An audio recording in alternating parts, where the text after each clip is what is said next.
ஒரு இளம் வழக்கறிஞரா ஒரு சாதாரண இந்திய குடிமகனா என்னால் இந்திய உச்சநீதிமன்ற தலைமை நீதிபதி மேலே நடத்தப்பட்டிருக்கக்கூடிய தாக்குதலை எடுத்துக்க முடியல, சாதாரணமாக எடுத்துக்க முடியலை, அதை கடந்து போக முடியலை.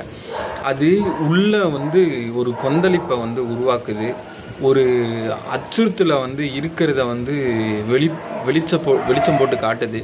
ஏன்னா உச்சநீதிமன்ற தலைமை நீதிபதிக்கே சனாதன தர்மத்தை எதிர்த்து பேசுகிற அப்படின்னு சொல்லி ஒருத்தரால் தாக்குதலை நடத்த முடியுதுன்னா, சாதாரண இந்திய குடிமகனுக்கு, சாதாரண இந்திய பிரஜைகளுக்கு, முற்போக்கு சக்திகளுக்கு, ஜனநாயக சக்திகளுக்கு, இந்திய அரசியலமைப்பு சட்டத்துக்கு, இந்திய நீதித்துறைக்கு என்ன பாதுகாப்பு இருக்குது அப்படின்றத ஒரு கேள்வியாக எழுது எனக்கு.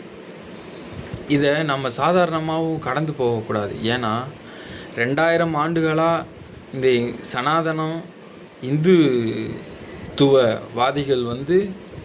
இந்த சமூகத்தை பிளவுபடுத்தி மக்களை தாழ்த்தி வச்சிருந்து அதனூடே சுகம் கண்டு போயிருக்கிறாங்க. இன்னைக்கு சாதாரண அடித்தட்டு வர்க்கத்திலிருந்து, ஒரு தாழ்த்தப்பட்ட சமூகத்திலிருந்து ஒரு அரசியல் பதவிக்கோ உள்ள அரசு அதிகாரிகளாகவோ ஒரு நல்ல தலைமை இடத்துக்கோ வந்தால் இந்த சனாதனவாதிகளால் பொறுத்துக்க முடியல. உண்மையாகவே இந்த காலனி வீச்சு, இந்த செருப்பை தூக்கி வீசுறது, சூறை தூக்கி வீசுறதுங்கிறது இருக்குது இல்லைங்களா? படித்தவனாகவே இருந்தால் கூட அவன் மண்டைக்குள்ளே மூளை இல்லை அப்படிங்கிறத நம்ம இதிலேருந்து புரிஞ்சிக்க வேண்டியது இருக்குது.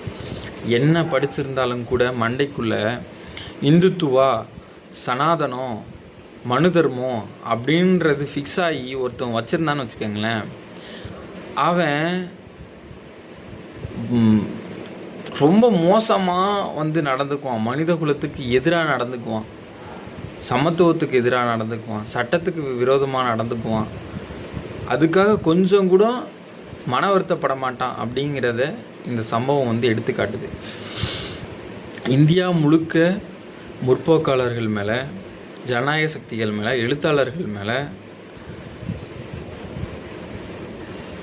தலித்துக்கள் மேலே, சிறுபான்மை மக்கள் மேலே நடத்தப்படக்கூடிய தாக்குதல், அதனுடைய தொடர்ச்சி நீட்சியாக இன்றைக்கி உச்சநீதிமன்ற தலைமை நீதிபதி மேலே சனாதன சக்திகள் நடத்தியிருக்கு அப்படின்றத தான் பார்க்கணும்.